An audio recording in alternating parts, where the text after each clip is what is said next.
can't let 79 go by without at least touching on Hitchhiker's Guide to the Galaxy. Yeah, I mean, the fabulous, famous, it began as a radio play, but it's been basically every other form of media since then. Absolutely. And to think about the fact that this funny, quirky, humorous, like British sci-fi comedy has become what amounts to a massive multimedia franchise. Yeah. I don't think there's a lot like that.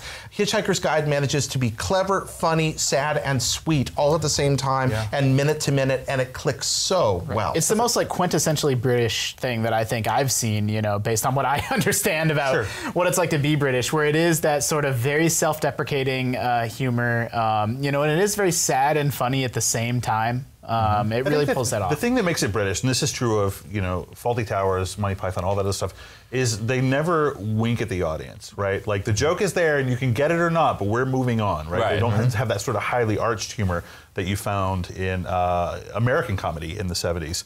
You and I mean, we talked about Hitchhiker's Guide this morning for like an hour, exactly. The thing I love about it is that there's a great book called Don't Panic by Neil Gaiman. He wrote, right after he'd done Black Orchid, before he even got to Sandman, he wrote this book about the creation of the Hitchhiker's Guide to the Galaxy series. And he mentions there's sort of two sort of starting points. One is a young Douglas Adams, 18 years old, hitchhiking his way through Europe with a stolen copy of A Hitchhiker's Guide to Europe, passing out in the field and looking up at the stars and wondering, I wonder if there's something like this on a galactic level. I wonder if there's a book that sort of lets people know how to get from star to star. So fantastic. And then he pitches a radio series to BBC. He had been working with Graham Chapman and a couple other folks that he had met working with some of the theatrical companies that were around the Cambridge area at that time.